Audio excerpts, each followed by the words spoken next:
Picture a crowd going quiet all at once. Not the polite quiet you get before a show starts. The other kind. The kind that happens when people stop trusting what they're seeing. In front of them sat a man named Michel Lotito. He picked up part of a bicycle, cut it down into smaller pieces, and started eating it. No trick reveal, no panic, no rush. Just metal scraping, people staring, and Lotito chewing like this was no stranger than lunch. That was the power of Michel Lotito.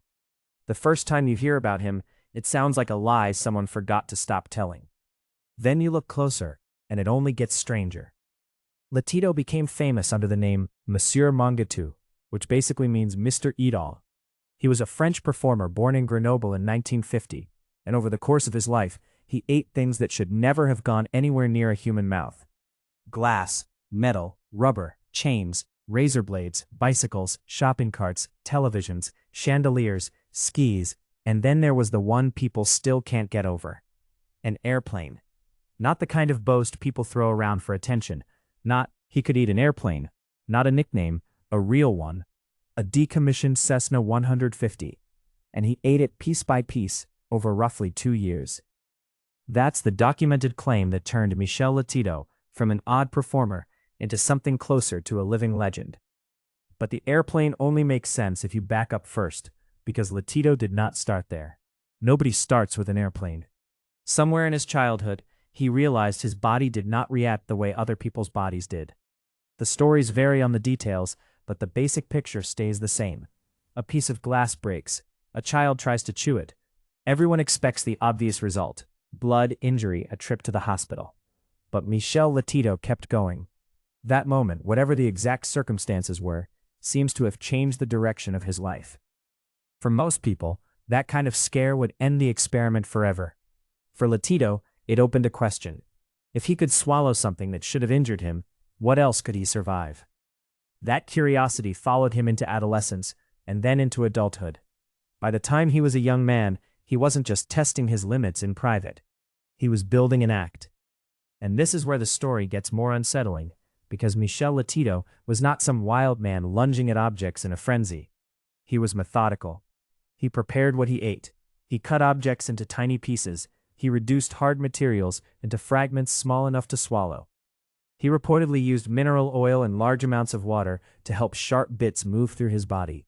So even at his strangest, there was discipline in it. Planning, repetition, a routine. That's part of why crowds were so fascinated. If he had acted reckless, people might have written him off as a daredevil who wouldn't last long.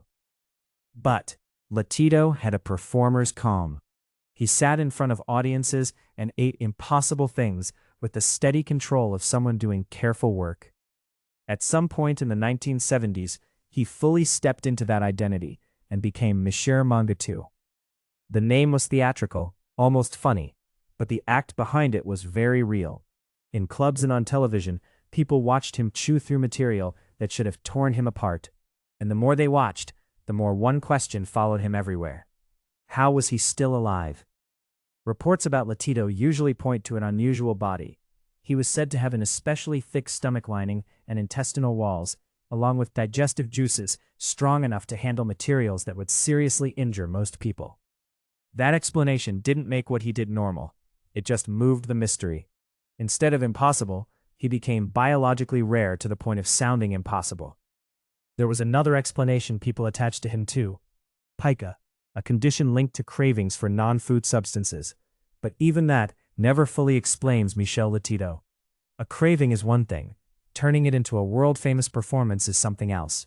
Because this wasn't random. It escalated. And eventually it escalated to the point where a man looked at a small airplane and somehow saw a long meal. Between 1978 and 1980, Lotito ate a decommissioned Cessna 150. That sentence is so absurd, it almost loses its weight. So it helps to slow down and think about what it actually means. He did not drag a full plane onto a stage and bite through it like a cartoon character. He dismantled it. He cut it down. He worked through it bit by bit. Bolts, plates, shaved down fragments of metal, glass, rubber, wiring, even parts connected to the engine. The airplane did not vanish in one headline-making stunt. It disappeared gradually, over months and then years. That may be the strangest part of the whole story. Not the shock, the patience. Anybody can picture a reckless act that lasts 10 seconds. It's much harder to picture the daily commitment of reducing a machine into swallowable pieces and then doing it again and again and again until the machine is gone. A Cessna 150 was built to carry people into the sky. Michel Lotito turned one into a schedule, and somehow that made the whole thing feel even less like a gimmick. A gimmick burns bright and disappears. This took endurance. The airplane became the feat that made him famous around the world, but it also changed how people understood him. Before that, he was a man who ate strange objects. After that, he was a man who had taken on something so wildly symbolic that it bordered on myth. Metal isn't food. Glass isn't food. An airplane isn't food. Those are rules most people never even think about because they're too basic to question. Lotito made those rules feel unstable. That's why his story stuck. It didn't just gross people out, it rattled their sense of what the human body was allowed to do. And still, even with crowds watching and records piling up, the story kept brushing against disbelief. It sounded too neat, too bizarre, too perfect. The kind of tale that should collapse the second someone checks it. But it didn't. Doctors examined him. Public records followed him. Guinness World Records recognized what he had done. The usual escape hatch people use for stories like this, that it must have been a hoax, kept getting smaller. That didn't answer every question. It just removed the easiest one. Even now, people still get stuck on the same point. How could a body take that kind of punishment for years? And the honest answer is that there's still something unnerving about it. Yes, the reported physiology helps explain it.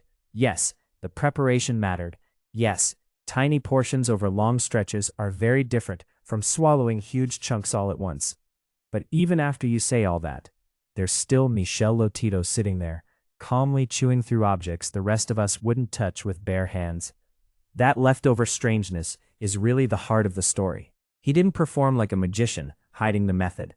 He performed like a man whose method was real, and maybe even visible, and still no less unbelievable.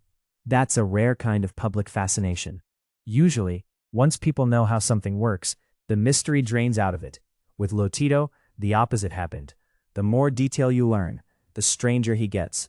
Born in 1950 in Grenoble, performing in public by early adulthood, building a reputation through the 1970s, eating a decommissioned Cessna 150 between 1978 and 1980, continuing for decades as the man who could consume what no one else could. Then, in 2007, Michel Lotito died of natural causes. Even that ending feels oddly understated for a man who spent his life making the impossible look routine. No dramatic final twist, no exposed fraud, no sudden collapse of the legend.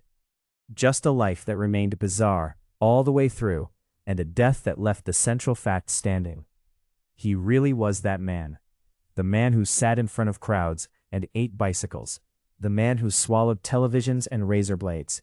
The man who took a small airplane, broke it down piece by piece, and over the course of about 2 years, made it disappear into his own body. Maybe that's why Michel Lotito still lingers in people's minds. He sounds fictional, but he won't stay fictional. Every time the story starts to drift into tall tale territory, the facts pull it back. A real person, a real act, a real airplane, and one of the strangest lives ever documented.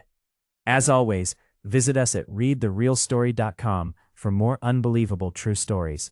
Until next time, stay curious.